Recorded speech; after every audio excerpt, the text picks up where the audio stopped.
Welcome back everyone. ये मेरा house of the dragon season 3 episode 4 का कंप्लीट ब्रेकडाउन वीडियो होने वाला है। इसमें हम बहुत सारे ईस्टर एग्स, WTF मोमेंट्स और बुक के रेफरेंसेस के बारे में डिटेल में बात करने वाले हैं। साथ ही मैं सभी एपिसोड के ब्रेकडाउन के वीकली वीडियोस लाने वाला हूं, तो मेक श्योर कि you subscribe to the channel. इस एपिसोड में हम सीजन के मिड पॉइंट पर आ चुके हैं और यहाँ एंट्री होती है एक नए विलन की, ऑर्मंड हाईटावर, जो अब अपने ट्रू कलर्स दिखा रहा है। इंट्रो टेपेस्ट्री में एक नया सीन ऐड हुआ है जहां हमें रनीरा की नई स्मॉल काउंसिल देखने को मिलती है। हमें राइट साइड में माइसेरिया और लेफ्ट साइड में ऑरवेल दिखाई देते हैं और साथ ही सेंटर में रनीरा टॉरेन मेंडरली के साथ दिखाई देती है। लास्ट एपिसोड की तरह टेपेस्ट्री यहाँ भी बीच से फटती है, लेकिन इस बार स्मॉल फॉक्स की जगह आयरन थ्रोन के पास वाले रेड पर आकर फटती है। इसका क्लियर इम्प्लीकेशन ये है कि रेल्म को कॉमन पीपल नहीं बल्कि रेड कीप के अंदर के ट्रेटर्स, करप्शन और टारगेरियन फैमिली खुद तबाह करेगी। एपिसोड का टाइटल है टम्बलटन, क्योंकि इस एपिसोड की काफ़ी सारी चीज़ें यहीं होने वाली है। एपिसोड में हमें ऑर्मंड और डैरन के रिलेशनशिप के बारे में भी पता चलता है और शो रनर्स यहाँ से सीजन के सेकेंड हाफ के लिए स्टेज सेट कर रहे हैं। एपिसोड की शुरुआत होती है टम्बलटन के बाहर एक रैबिट के सीन से। ये वही टाउन है जिसे अभी हाईटावर आर्मी ने कैप्चर कर लिया है।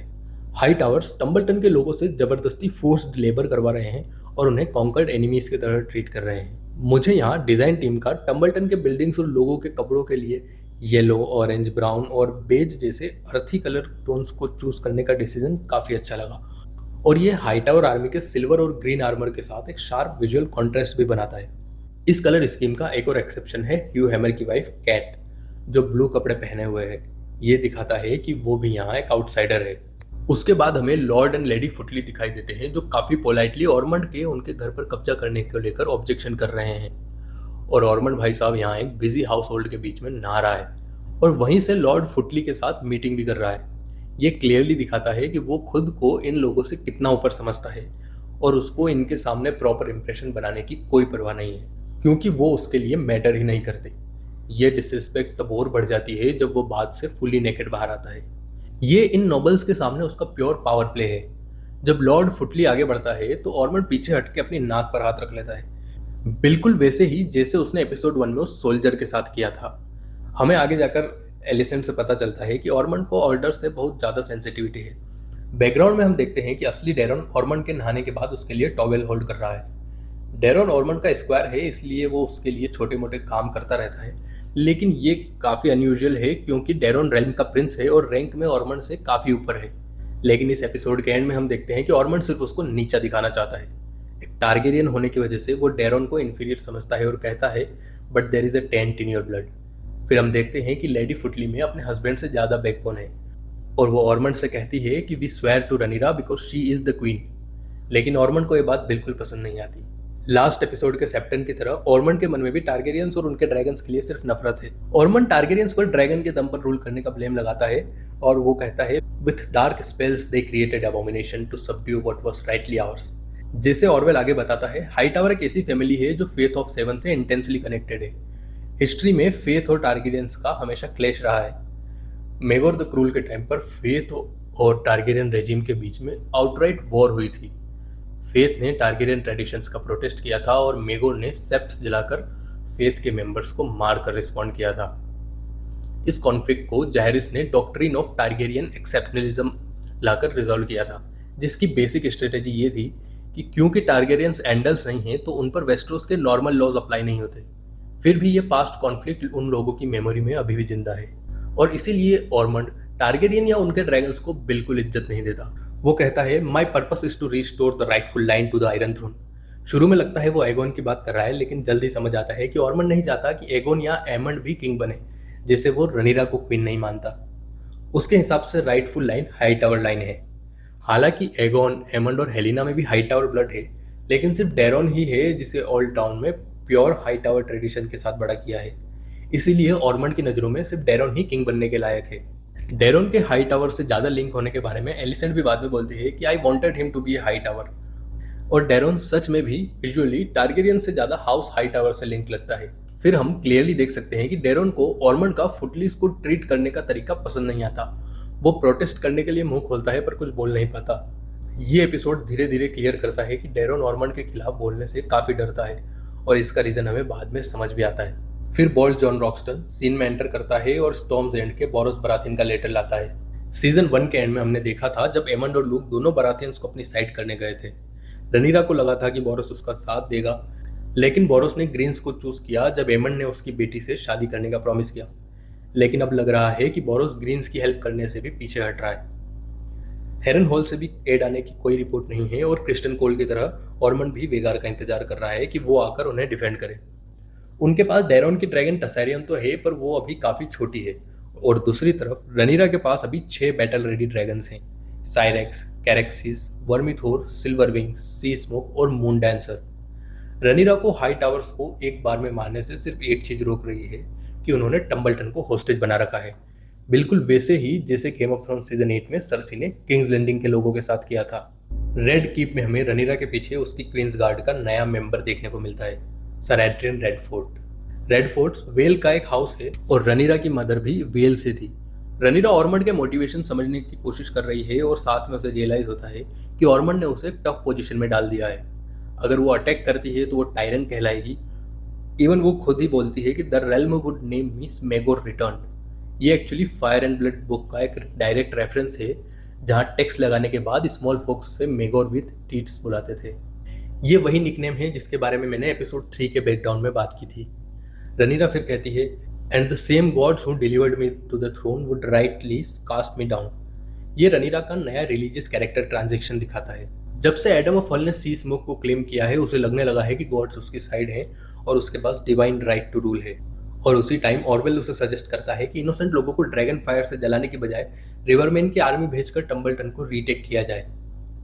रनीरा उसकी एडवाइस मानती है और अपनी स्मॉल काउंसिल में रिजॉइन करने का इन्विटेशन देती है। ये बुक से काफ़ी अलग है और एक मेजर डिफरेंस भी है, क्योंकि बुक में ऑरवेल इस टाइम पर एगोन को सपोर्ट करने के लिए डंजन्स में था, लेकिन शो में रनीरा को एलिसेंट और ऑरवेल पर ट्रस्ट है। फिर ऑरवेल टेबल के सेंटर से अपनी स्टोन स्पीयर उठाता है और सीट लेता है। ये स्पीयर सीजन 1 में काउंसिल मेंबर की अटेंडेंस मार्क करने के लिए इंट्रोड्यूस हुई थी, लेकिन हमें गेम ऑफ थ्रोन्स में ये देखने को नहीं मिलती। और इसका रीजन अब समझ आता है जब रनीरा बोलती है, relics of the dead regime. Mysaria एक बार फिर से रनीरा की रिलायबल एलाई प्रूव होती है और क्राउन के डेफिसिट का ब्लेम डालने के लिए एक नया मास्टर ऑफ कॉइन बनाने का सजेस्ट करती है। बुक में रनीरा का मास्टर ऑफ कॉइन लॉर्ड बार्टिमोस कैटलिगर था, लेकिन शो में रनीरा ने अपनी ओरिजिनल ब्लैक काउंसिल को डिसमिस कर दिया है और टोरेन मेंडरली को नया मास्टर ऑफ कॉइन बनाया है।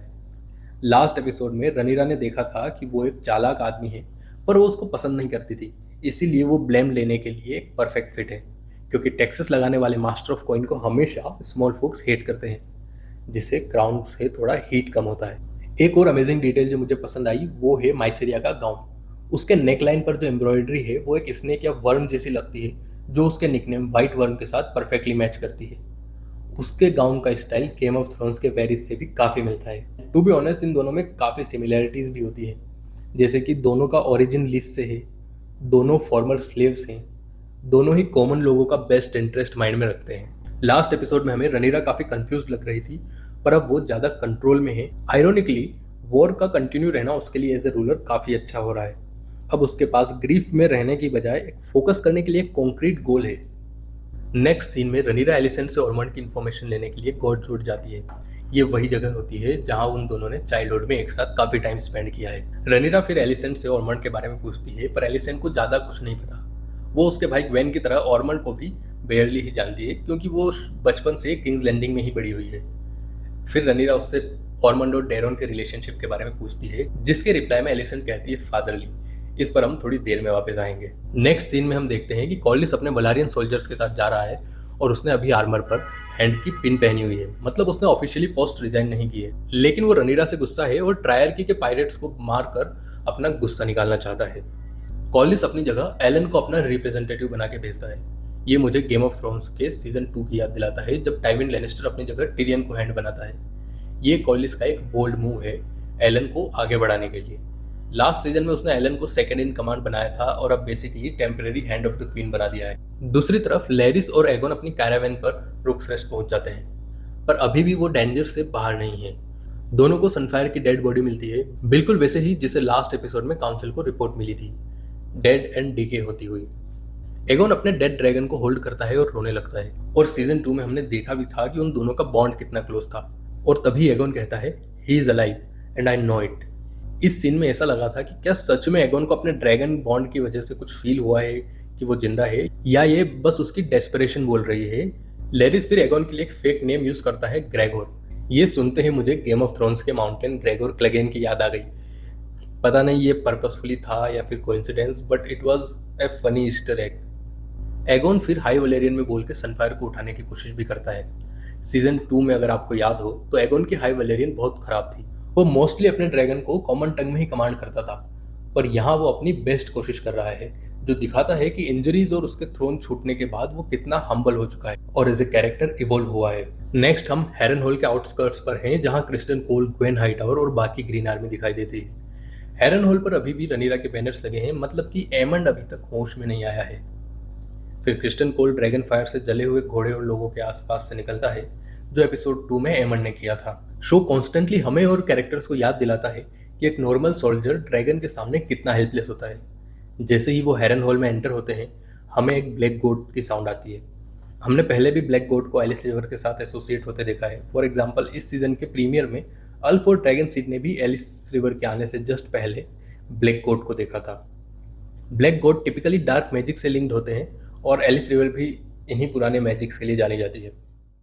एलिस क्लेम करती है कि एमंड को जब पता चला कि रनीरा ने किंग्स लैंडिंग पर कब्जा कर लिया है तो वहाँ से चला जाता है, पर हमें पता है कि वो बिल्कुल झूठ बोल रही है। कुछ देर बाद क्रिस्टन कोल सर ग्वेन से बोलता है कि Aemond would not desert me. Throughout the series हमें क्रिस्टन कोल की लॉयल्टीज बदलती दिखती है, पहले रनीरा, फिर एलिसेंट और अब एमंड। और अगर उसको लगा कि एमंड ने भी उसे छोड़ दिया है तो ये उसका तीसरा टारगेरियन ब्रेकअप होगा। ग्वेन फिर सजेस्ट करता है कि हमें टम्बलटन में ऑर्मंड के साथ ज्वाइन होना चाहिए और कहता है the game is played sir Kristen and it is lost. पर क्रिस्टन बोलता है वो ऑर्मंड के पास नहीं जाएगा, बल्कि यहीं रुककर डेमन के रिवरमैन होस्ट को गोरिल्ला वारफेयर से स्लो डाउन करेगा। ये एक सुसाइड मिशन लग रहा है और ये रनीरा के लिए भी प्रॉब्लम क्रिएट कर सकता है, क्योंकि वो रिवरमैन पर डिपेंड कर रही है टम्बलटन को फ्री कराने के लिए। रेड कीप में रनीरा विसेरिस के ओल्ड वलेरिया के मॉडल को अनकवर करती है। तभी एलन वहां आता है और कॉलिस के जाने की न्यूज़ और रीज़न बताते हुए कहता है कि a fight is perhaps what he needs. Rhaenyra इसको सरप्राइजिंगली काफ़ी अच्छे तरीके से लेती है, क्योंकि शायद वो खुद भी ग्रीफ और लॉस से डील करने के लिए एंगर और अटैक का सहारा ले रही है। प्लस ट्रायरकी ने उसके बेटे को मारा था तो वो भी उनका खात्मा चाहती है।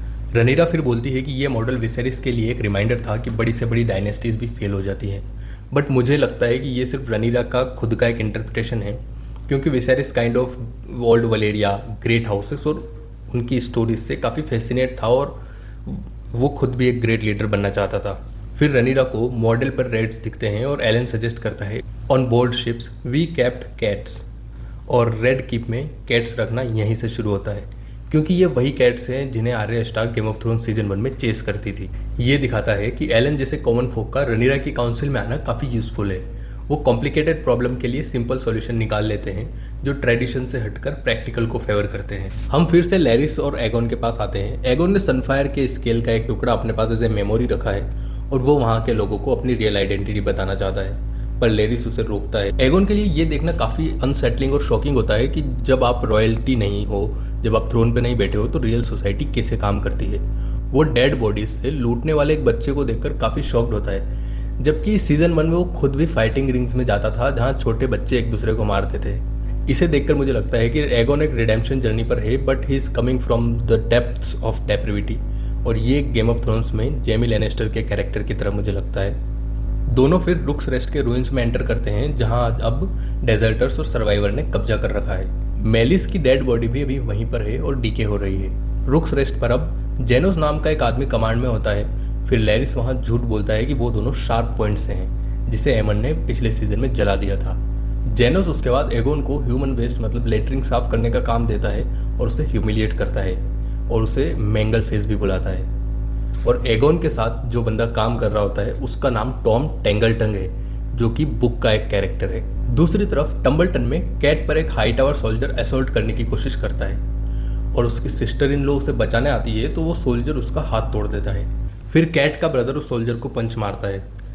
हम फास्ट कट में रनीरा के पास आते हैं, जो अपने गैरिसन और ड्रैगन्स का मैप एग्जामिन कर रही है।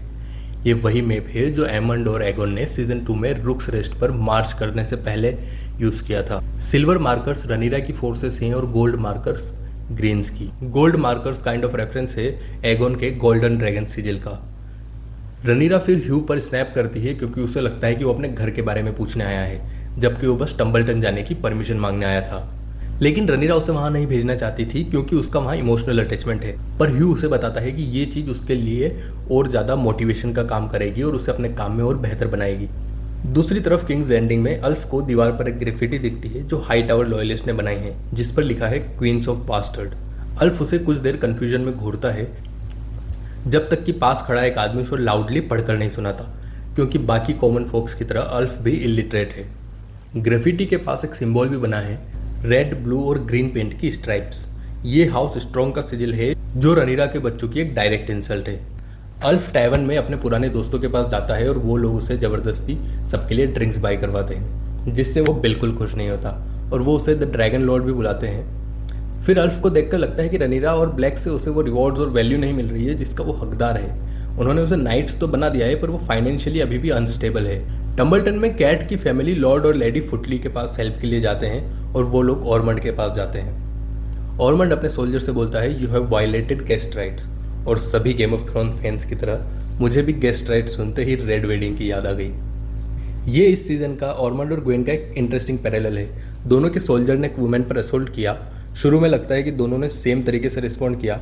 ग्वेन ने क्रिस्टन कोल को एक्शन लेने को बोला और ऑर्मंड ने तुरंत सोल्जर को पनिश किया। पर एपिसोड के एंड में क्लियर हो जाता है कि ऑर्मंड अपने कजिन ग्वेन जितना नोबल नहीं था। रेड किप में रनीरा मास्टर ऑरवेल से हाई टावर और फेथ के कनेक्शन के बारे में पूछती है। तब वो बताता है कि the 7 are as intrinsic to Hightower as dragons are to the house Targaryen. और इस एरा में ओल्ड टाउन का स्टारी सेप्ट फेथ का सेंट्रल हेडक्वार्टर है। ऑरवेल का ये लाइन कहना उस कॉन्ट्रास्ट को हाईलाइट करता है जो सीजन 1 से शो विजुअली दिखा रहा है, जब एलिसन ने रेड कीप के टारगेरियन डेकोरेशंस को हटाकर 7 पॉइंटेड स्टार्स लगा दिए थे। नेक्स्ट हम वेल में हाउस एरन की सीट ईरी पहुंचते हैं, जहां जेन एरन डेमन से बात कर रही होती है। वो डेमन से उसकी फर्स्ट वाइफ लेडी रिया रॉयस की डेथ मेंशन करती है, जिसे डेमन हेट करता था और सीजन 1 में उसे मार दिया था। डेमन उन्हें रनीरा की आर्मी में मैन भेजने का प्रॉमिस याद दिलाता है, तो जेन बोलती है, I should send babes. Actually Jeyne गुस्सा थी क्योंकि रनीरा ने वेल की सेफ्टी के लिए ड्रैगन भेजने का वादा किया था, पर सिर्फ 2 बेबी ड्रैगन्स भेजे थे जो अभी बस हैच ही हुए थे। ईरी पर लैंड अटैक करना मोस्टली इम्पॉसिबल है क्योंकि वहाँ पहुँचना बहुत टफ है, पर एक ड्रैगन उसे आसमान से इजीली जला सकता था। इसीलिए उसने शीप स्टीलर और रेना को वहाँ रुकने दिया था ताकि कैसल डिफेंड हो सके। फिर डेमन उसे कहता है, a gift of gold would offer you the benefit of my speedy departure. Lady Jeyne को भी डेमन से कोई मतलब नहीं है और वो भी उसे वहाँ से वापस भेजना चाहती है। डेमन वहाँ से गोल्ड लेकर कैरेक्सिस पर आता है, पर शो में पहली बार कैरेक्सिस डेमन को डिसोबे करता है। ये इंस्टेंटली मुझे रनीरा की लास्ट एपिसोड वाली लाइन याद दिलाता है जो उसने डेमन से कही थी और उसे ओरिजिनली विसेरिस ने कही थी, ड्रैगन सारे power man should not have trifled with. Caraxes यहाँ एक एंग्शियस डॉग के जैसा एक्ट कर रहा था क्योंकि उसे किसी और ड्रैगन की स्मेल आ रही थी और वो डेस्परेटली इन्वेस्टिगेट करना चाहता था। फिर डेमन को शिप स्टीलर और उसकी राइडर यानी कि उसकी बेटी रेना मिलती है। रेना ने अपने हेयर कट कर लिए हैं और वो डर्ट और सूट से ब्लैक हो चुके हैं। इस अपीयरेंस चेंज से लगता है कि शायद रेना ही शुरू से नेटल्स थी। Basically fire and blood book एक मेस्टर के पर्सपेक्टिव से लिखी गई है, काइंड ऑफ एक हिस्ट्री बुक है जो अलग अलग सोर्सेस से इंफॉर्मेशन कलेक्ट करके लिखी जाती है, इसीलिए बुक का हर टेक्स्ट रिलायबल नहीं है। फिर हमें डेमन और रेना की कॉन्वर्सेशन देखने को मिलती है जहां रेना बोलती है, कैन यू योरसेल्फ से you ever give me more than a passing thought. और ये सच भी है। चाइल्डहुड में डेमन ने कभी उस पर ध्यान नहीं दिया, पर इस सीन में डेमन के फेशियल एक्सप्रेशन और उसको पेंटोस जाने या अपने साथ चलने को कहने से क्लियरली समझ आता है कि वो एक्चुअली अपनी बेटी की केयर करता था, यहाँ तक कि वो उसकी जान बचाने के लिए रनीरा से भी झूठ बोलता है। फिर डेमन उस लोकल शेफर्ड को देखता है और अपने माइंड में अपना प्लान फॉर्मुलेट करता है। टम्बलटन में हम ऑर्मंड को अपने पर्सनल परफ्यूम पॉट के लिए हर्ब्स और मटेरियल मिक्स करते देखते हैं। वो एक लॉन्ग स्निफ लेता है और जिससे पता चलता है कि उसको ये कितना काम करता है। एंड आई रियली होप कि रनीरा फ्यूचर में उसकी इस कमजोरी का यूज करके उसके साथ मैस करे। ऑर्मंड जब हेरनहोल का मैसेज पढ़ता है तो डैरन उसको क्लोजली देख रहा होता है और ये वो सीन होता है जो इनके रिलेशनशिप की रियलिटी रिवील करता है। डैरन पूरा एपिसोड क्वाइट रहता है और ये पहली बार है जब वो खुद से कुछ बोलता है। वो ऑर्मंड के आने वाले रेज को देख लेता है और सर्विंग बॉय को वहां से जाने को कहता है और फिर खुद भी ऑर्मंड से जितना दूर हो सके पीछे हट जाता है। जैसे ही ऑर्मंड रेज में चिल्लाता है, सडनली डेरोन का ऑर्मंड से वो डर समझ में आने लगता है। ये एक लर्न रिस्पॉन्स है और ये बताता है कि ऑर्मंड पास्ट में डेरोन के साथ फिजिकली और इमोशनली एब्यूजिव रहा है। जॉन रॉक्सटन भी वहीं खड़ा होता है, पर वो बिल्कुल रिएक्ट नहीं करता, मतलब उसके लिए ये काफी नॉर्मल है। ऑर्मंड पब्लिक में खुद को नोबल और ऑनरेबल दिखाता है, पर अंदर से वो एक वॉलेटाइल और डेंजरस इंसान है। उधर रेड किप में रनीरा को पता चलता है कि ऑर्मंड ने ऑटो हाई टावर के किसी भी लेटर का रिप्लाई नहीं दिया था। ये बताता है कि ऑर्मंड टारगेरियंस की तरह ऑटो से भी हेट करता था, क्योंकि ऑटो ने एलिसेंट की शादी विसेरिस से करवाई है और शायद उसको ऑटो का उस फैमिली में शादी करवाना पसंद नहीं आया। आफ्टर ऑल ऑटो ने अपने स्टेटस को एलिवेट करने के लिए ये सब किया था, क्योंकि वो खुद एक सेकंड सन था। फिर अल्फ रनीरा के पास अपने ड्रिंकिंग बडीज के लिए फेवर मांगने आता है, लेकिन रनीरा उसको टैवन में जाने से ही बैन कर देती है। टेक्निकली वो गलत नहीं है, क्योंकि सिटी में अभी भी ग्रीन लॉयलिस्ट है और जब अल्फ सिल्वर विंग के साथ नहीं है तो वो एक इजी टारगेट है। लेकिन अल्फ को ये इंसल्टिंग लगता है और ऐसा लगता है कि रनीरा की सर्विस में उसकी लाइफ उतनी ब्लेस्ड नहीं है जितनी उसने सोची थी। इस अनहैप्पी फीलिंग के चलते वो रनीरा को हाई टावर ग्रिफिटी के बारे में बताकर उसे एक इमोशनल लाइफ मारता है। रनीरा पहले से ही स्मॉल फोक्स के परसेप्शन को लेकर काफ़ी इनसिक्योर है और ये उसकी इनसिक्योरिटीज पर डायरेक्ट अटैक करता है। गुस्से में वो सर रेडफोर्ड को ऑर्डर करती है कि gold cloaks commander sir Luthor Largent को बोले कि ग्रेफिटी बनाने वाले को ढूंढे और इसे कंप्लीटली स्टॉप करे। आगे जाकर ये चीज एब्सोल्यूट डिजास्टर बनने वाली है। ये सीजन 1 की याद दिलाता है जब डेमन के gold clocks excessive force use करके इनोसेंट लोगों को हरेस कर रहे थे। रुक्स रेस्ट पर लैरिस एगोन को बताता है कि वो कुछ ही दिनों में डस्किनडेल से निकलने वाले एक प्राइवेसी शिप में पैसेज बुक करा सकता है कि रनीरा ने एगोन को डेड डिक्लेयर कर दिया है, जिससे एगोन काफी गुस्सा हो जाता है। लेकिन लैरिस उसे थोड़ा मोटिवेट करने की कोशिश करता है, पर जब उसे पता चलता है कि कैंप में खाना नहीं है, वो भूल जाता है कि उसके पास कोई पावर नहीं है और वो डायरेक्ट जेनोस के पास जाकर चिल्लाने लगता है। उसने ये गलती पहले भी की थी जब लैरिस ने उसे नीज बेंड करने को बोला था। उसे समझ ही नहीं आ रहा था कि अब उसके पास जीरो पावर है। फिर जेनोस ने उससे अपने शूज किस करवाए, जो कि काफी ह्यूमिलिएटिंग होता है। स्मॉल काउंसिल चैम्बर में टोरेन मेंडली रनीरा को बताता है कि क्राउन के गोल्ड का अभी तक कुछ पता नहीं चला। तभी डैरोन इंटरप्ट करता है और शेफर्ड का सर टेबल पर लाकर रख देता है, जिसे उसने वेल में रेना की आइडेंटिटी प्रोटेक्ट करने के लिए मारा था। जैसे ही रनीरा उस स्कल को देखती है, वो घोस्ट मोड में चली जाती है और उसे वही साउंड सुनाई देती है जो उसे लास्ट एपिसोड में सुनाई दे रही थी। उसके सन की डेथ और ग्रीफ का ये रिमाइंडर उसे पूरे तरीके से हिला देता है। उसी टाइम माइसेरिया और डेमन के बीच गोल्ड के यूज पर आर्ग्यूमेंट शुरू हो जाता है। माइसेरिया चाहती है कि गोल्ड स्मॉल फॉक्स की रिलीफ के लिए यूज हो, जबकि डेमन इंसिस्ट करता है कि सिटी वॉच को पे करना और मेन को रिक्रूट करना प्रायोरिटी होना चाहिए। एक बार फिर रनीरा अपने दो क्लोजेस्ट एडवाइजर के बीच फंस जाती है। तभी टोरेन मेंडली बोलता है, has anyone considered a tax? Book में मास्टर ऑफ कॉइन कैल्टिगर ने बहुत से अनपॉपुलर टैक्सेस लगाए थे, जिससे स्मॉल फॉक्स क्वीन के खिलाफ हो गए थे। फिर रनीरा सबको बाहर भेज देती है ताकि वो डेमन से आंसर डिमांड कर सके। डेमन उसे कन्विंस करता है कि उसने क्वीन की सर्विस ही की है, पर वो अभी भी गुस्से में है क्योंकि वो अपने बेटे के किलर को खुद देखना चाहती थी। वो फिर से डेमन के अगेंस्ट माइसेरिया और स्मॉल फोक्स की साइड लेती है और गोल्ड क्लोक्स की बजाय आम जनता को पैसे बांटने का ऑर्डर देती है। कॉरिडोर में माइसेरिया और डेमन एक दूसरे पर स्नाइप करते हैं, क्योंकि माइसेरिया जानती है कि वो ये बैटल जीत चुकी है और डेमन कहता है कि इस एक्शन से रनीरा का रूल क्रम्बल हो जाएगा। फिर माइसेरिया उससे पूछती है कि वो सर किसका है। माइसेरिया झूठ पकड़ने में एक्सपर्ट होती है, तो वो तुरंत समझ जाती है कि डेमन की स्टोरी में कुछ तो गड़बड़ है, पर अभी के लिए वो इस बात को अपने तक ही रखती है। कुछ देर बाद रनीरा एलिसेंट से मिलने जाती है और उसके फादर की रिंग देती है। रनीरा के जाने के बाद एलिसेंट हेलिना को उसका रोप बांधने में हेल्प करती है, पर वो ठीक से फिट नहीं होता और तभी हेलिना डिस्ट्रेस में पीछे हट जाती है और यहाँ रिवील होता है कि हेलिना प्रेग्नेंट है। बुक में जहरिस के मर्डर से पहले उसके 3 बच्चे थे, ट्विंस जहरिस और जहेरा, और यंगेस्ट सन मेलोर। मेलोर अभी तक शो में एग्जिस्ट नहीं करता था, बट अब जब हेलिना प्रेग्नेंट है तो ऐसा लग रहा है कि मेलोर इस स्टोरी का पार्ट होने वाला है।